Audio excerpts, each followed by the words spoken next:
Hi guys, welcome back to Wentworth Life, the YouTube channel that talks everything Wentworth. If you're new to the channel, then hit that subscribe button right now for all future updates.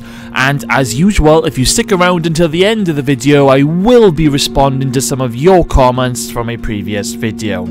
So how are we all doing at the moment? I know times are very tough, but I really hope you guys are doing well and staying safe during these troubled times. But stay strong guys, better days will come.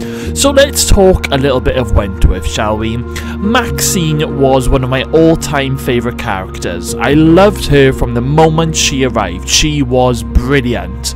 But the one thing that I was upset with was how her rushed exit was. After B was killed off, I was hoping for a lot more Maxine scenes and to see how Maxine was going to cope without B.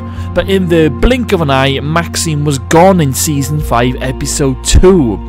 A very quick and sudden exit which still annoys me to this day. And what makes me even more angry is that we haven't even had an update on how Maxine is since she left. I mean, no letters to Boomer, nothing.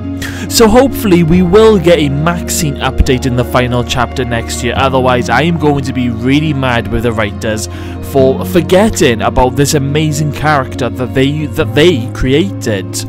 So anyway, let's take a little trip down memory lane and let's take a look back at the top 10 Maxine Conway moments. Okay, coming in at number 10, we have the 12-year-old lawyer. So, poor Maxine was the victim of abuse for being a trans woman throughout her time on the show, especially in her early episodes, but the one that sticks in my mind the most is that lawyer who looked like he was about 12 years old. Now, this lawyer guy, he comes in to see Maxine, and straight away you can see that he can't be bothered to be there. And Maxine also notices that there's a little sticky note on his folder saying tranny stabbed boyfriend, which is absolutely disgusting. This lawyer guy then goes on to joke about Maxine stabbing her boyfriend and refers to her as mate and Max. So Maxine tells him just to do his job, and he ends up turning around and telling her that, you know, she hasn't got a hope in hell in getting out of prison. So Maxine basically tells him that he can go now and go back to his party drinks, and he ends up walking off. And it was just an awful scene to watch, with this solicitor guy just being so mean and transphobic towards Maxine.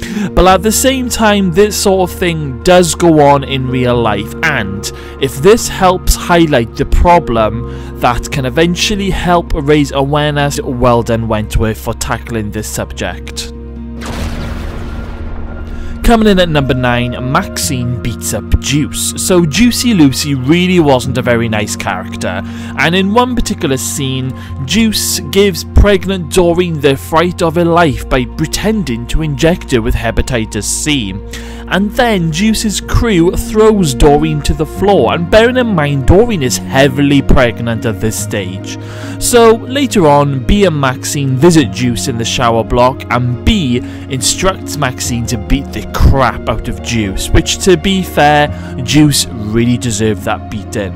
And even after Maxine is finished beating the crap out of her, she pulls the shower cubicle, and you can see that in Maxine's face, she really enjoyed that.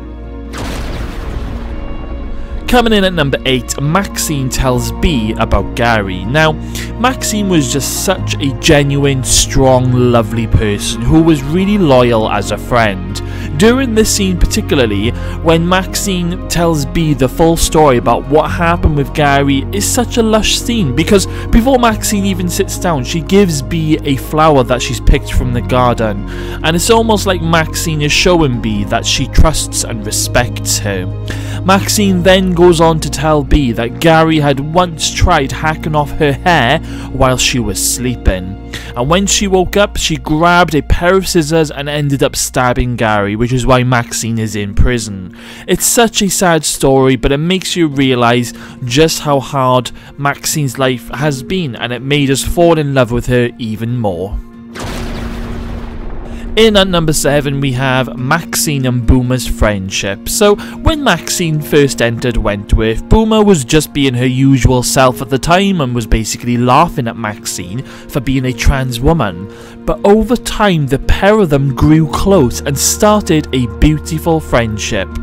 And I can remember Boomer had her hands burnt by Bee, and Maxine offered to help Boomer take a shower, and everything more or less progressed from there. Now Maxine is just naturally a caring person, and I think Maxine could see the good in Boomer, and Maxine basically took on the role and started looking after her. And there was even a moment when Maxine, she basically had her frozen Spuff smuggled into prison, and Boomer was going to be the surrogate. They both looked out for each other, and it was just so nice to see on screen. At number 6 we have Maxine tries to escape. So when Maxine finds out from Gary's brother that he is going overseas on a business trip, Maxine can't bear it and wants to see Gary to tell him how much she loves him before he goes. So in a later scene, after Marge Novak has an episode with her varicose veins, Mr. Jackson and Maxine, they both end up covered in blood. And when Mr. Jackson takes his shirt off, Maxine ends up stealing it, and she dyes the shirt so later on she can use it for her escape. So when Gary's brother comes back in to visit Maxine, she takes his visitor's pass, takes off her wig so she can't be recognised, and tries to leave the prison. The plan looks like it's going well until Vera spots Maxine walking towards the gate. She then calls out to Mr. Jackson and tells him that Maxine is trying to escape. So Mr. Jackson ends up chasing Maxine down the road and manages to catch and grapple her to the floor. At the halfway mark at number 5 we have Maxine lets Tash off with a warning. Okay, so the number 1 rule is to never push the panic button, but when newcomer Tash arrived, she broke this number 1 rule. But to be fair, Juicy Lucy and her crew were about to gang rape her, so I can totally see why she did press the button. So Juice ends up getting slaughtered, but her crew tell Maxine that they want justice. Now, Maxine is currently looking after the top dog position because Bee is currently in the slot after bashing Mr. Jackson. So it's up to Maxine to punish Tash. So in a tense scene in the laundry room, Boomer brings Tash and Maxine explains to her the reason why she is about to be punished. Boomer then drags Tash to the steam press and puts her hand in ready, and just as Maxine pushes down the steam press, she stops it just at the last minute and tells Boomer to pull Tash's hand out. Maxine then tells the women that she understands that Tash has broken the most important rule in the prison, but she is going to let Tash off with a warning, and then tells the women that while Bee is in the slot, I am top dog. It's a brilliant scene, and I think we all agreed with Maxine on this one. At number 4, Maxine is forced to beat up Bee. Now this wasn't a very nice scene to watch, was it guys? I mean, Maxine and Bee were very best friends, but after Maxine's HRT was stopped by Ferguson, she had no choice but to go to top dog Frankie at the time in order to get help to get her medication. Frankie agrees to do it, but tells Maxine that she is now her hench, and later on in this episode Frankie tells Maxine she has a job for her. So Maxine then goes to see Bee alone in her cell, and Bee knows what's coming. So Bee zips up her hoodie and tells Maxine to do it. Maxine then punches Bee over and over again, but you can see just how upset and pretty much traumatic this is for Maxine. But luckily for Maxine, Bee knew that Frankie was going to pull this trick, and in the end, it worked in her favour as Bee ended up asking Maxine to spy on Frankie for her, and the pair of them remained best friends.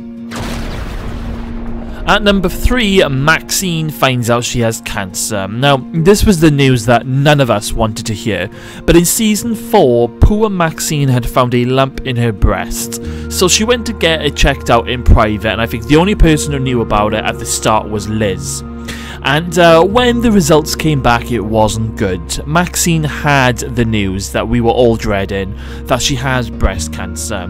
And later on in the season, we find out that the cancer is in both breasts. And what makes this even more heartbreaking is the fact that Maxine had fought all her life to be a woman. And now it was starting to look like that she was going to lose her breasts. It was very cruel.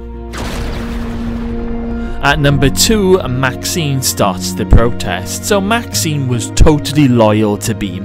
If there was anything that B needed help with, Maxine would be at the top of the list. She didn't always agree with B's decisions, but she always respected her. And on this occasion, B had been sent to the slot, and B wanted to take action against Ferguson and her regime.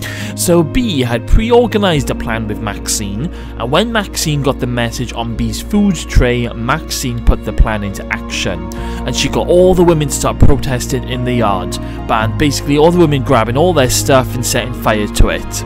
Now the officers were really confused by what was happening and told Maxine and the women to go back to their cells, but Maxine and some of the women, they ended up snapping their mop sticks and they started using them as weapons, and Maxine told the officers to back off. It's a great scene and it's one of my all-time favourite episodes, and it was just amazing to see all the women following B's bestie. At number 1, Maxine saves B. So this is where it all started. So basically a hit had been put out on B by Braden Holt.